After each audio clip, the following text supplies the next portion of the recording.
नमस्कार बच्चों। हम आज कर रहे हैं एवरेस्ट मेरी शिखर यात्रा के शॉर्ट क्वेश्चंस जो कि आपको एग्ज़ाम में आ सकते हैं। ये आपको एक या दो लाइनों के अंदर देने होते हैं। मैंने इससे पहले एमसीक्यू क्वेश्चंस इसके बना के डाले हैं। अगर आपको वो पसंद आए होंगे तो मुझे उम्मीद है कि आपको ये भी पसंद आएगा। आप इस वीडियो को देखकर अपना रिस्पॉन्स ज़रूर कमेंट में लिखिए, जिससे कि मुझे पता लगे कि अगर आपको ऐसे वीडियोस मेरे पसंद आ रहे हैं तो मैं बाकी चैप्टर्स के भी धीरे धीरे सारे वीडियोस बना के आपके लिए अपलोड करूंगा। शुरू करते हैं। पहला क्वेश्चन, अग्रिम दल का नेतृत्व कौन कर रहा था? अग्रिम होता है आगे, दल का नेतृत्व मतलब नेता कौन था, कौन उसको लीड कर रहा था? तो इसका आंसर है अग्रिम दल का नेतृत्व उपनेता प्रेमचंद कर रहे थे। ठीक है बच्चों, कौन अग्रिम दल का नेतृत्व कर रहा था? उपनेता प्रेमचंद कर रहे थे। अगला क्वेश्चन, लेखिका को सागर माथा नाम क्यों अच्छा लगा? इसमें हम पूछ रहे हैं कि लेखिका है जिसने ये लिखा है पाठ, उसको सागर माथा नाम अच्छा किस लिए लगा था? इसका जवाब है सागर माथा शब्द से तात्पर्य है सागर के माथे के समान। सागर होता है समुद्र, समुद्र के माथे के समान, तथा एवरेस्ट को सागर माथा के नाम से जाना जाता है। यह एक स्थानीय नाम था, यानी कि लोकल नाम था, इसलिए लेखिका को यह नाम पसंद आया। एवरेस्ट को नेपाली भाषा में सागर माथा नाम से जाना जाता है। तो इसका रीजन है लेखिका को ये किस लिए पसंद आया। एक तो ये स्थानीय नाम था, यानी कि लोकल नाम, एवरेस्ट को नेपाली भाषा में सागरमाथा नाम से जाना जाता है, इसलिए लेखिका को ये पसंद आया। अगला सवाल करते हैं, लेखिका को ध्वज जैसा क्या लगा? ध्वज यानी कि फ्लैग जैसा क्या लगा? जब वो एवरेस्ट की शिखर यात्रा पे जब जा रही थी तो उसको ऐसा क्या लगा कि जो ध्वज जैसा उसको लग रहा था? इसका जवाब हम देखते हैं। इसका जवाब है एवरेस्ट की तरफ गौर से देखते हुए, यानी कि ध्यान से देखते हुए, लेखिका को एक भारी बर्फ का फूल दिखा जो पर्वत शिखर पर लहराता एक ध्वज सा लग रहा था। तो जब वो भारी बर्फ का जो फूल दिखा तो उसे लगा कि जो पहाड़ का शिखर है, पर्वत का शिखर है, उस पर एक ध्वज सा लहरा रहा है, ये लगा हुआ है। अगले सवाल पे चलते हैं। हिमस्खलन से कितने लोगों की मृत्यु हुई और कितने घायल हुए? बच्चों, हिमस्खलन होता है, हिम होती है बर्फ, स्खलन होता है फिसलना, तो इसको ग्लेशियर कहते हैं इंग्लिश में। तो जब ये पहाड़ होते हैं, एवरेस्ट जो ऊंचे ऊंचे ये पर्वत होते हैं, इन पे जब बर्फ बहुत पड़ जाती है तो जब धीरे धीरे वो पिघलती है तो वो पूरी स्लाइड होके नीचे आती है इकट्ठी, और जब इकट्ठे आती है ऊपर से जब नीचे गिरती है तो नीचे की बर्फ को भी वो खिसकाती हुई जाती है, तो उसको कहते हैं हिमस्खलन। अच्छा, सवाल है हिमस्खलन से कितने लोगों की मृत्यु हुई और कितने घायल हुए? तो बच्चों, जब ये हिमस्खलन आया तो वहां पे कितने लोग मरे और कितने घायल हुए? हिमस्खलन से एक की मृत्यु हुई और 4 घायल हुए। ये आपको याद रखना पड़ेगा, एक की मृत्यु हुई और 4 घायल हुए। अगले सवाल पे चलते हैं। मृत्यु के अवसाद को देखकर कर्नल खुल्लर ने क्या कहा? जो मौत का अवसाद हुआ मतलब मृत्यु हुई, उसको देखकर कर्नल खुल्लर जो वहां पे थे उन्होंने क्या कहा?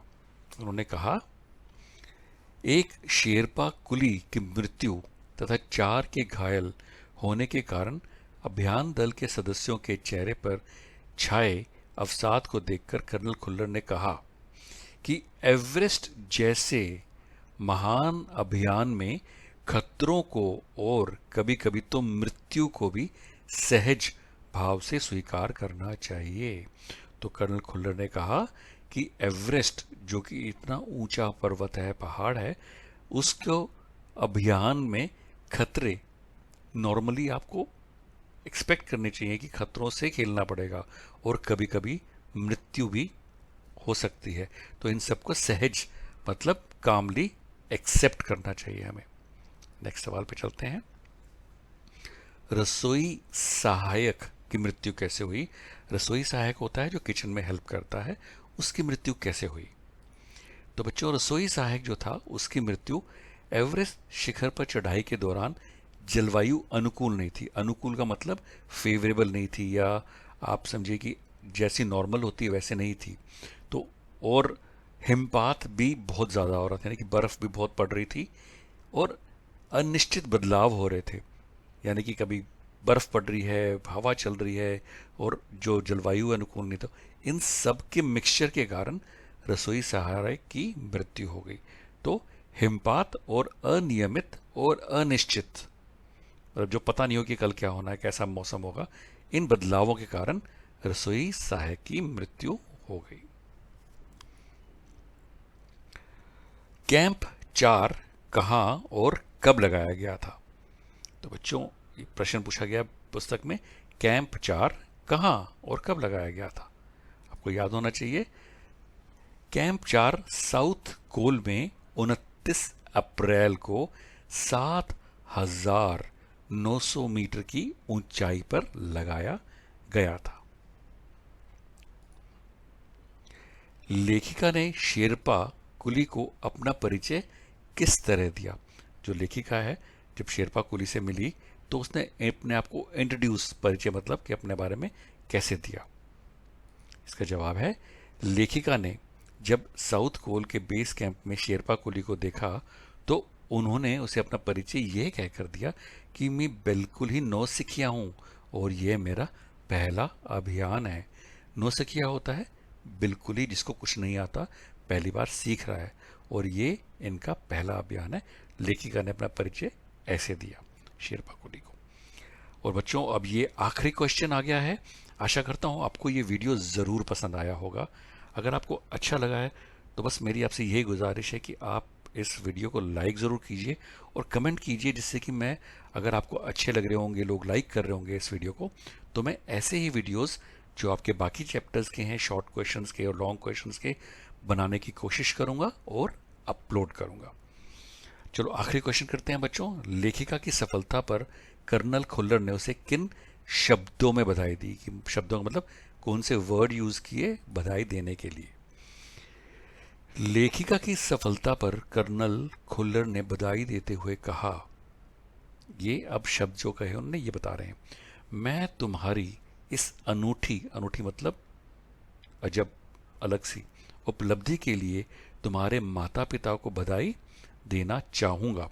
देश को तुम पर गर्व है और अब तुम ऐसे संसार में वापस जाओगी जो तुम्हारे अपने पीछे छोड़े हुए संसार से एकदम भिन्न होगा। क्योंकि जब आप सक्सेसफुल हो जाते हैं या जब आप फेमस हो जाते हैं तो आप जब दोबारा उस देशवासियों में जाएंगे तो आप बिल्कुल अलग फील करेंगे। तो कर्नल खुल्लर ने ऐसे बधाई दी कि मैं, देश को तुम पर गर्व है और जब तुम ऐसे संसार में वापस जाओगी तो जो तुम्हारे अपने पीछे छोड़े हुए संसार से एकदम भिन्न होगा। तो बच्चों thank you for watching this short video. अगर पसंद आया तो लाइक ज़रूर कीजिएगा। I would wait for your comments so that I can go ahead and make the other ones. Thank you for watching.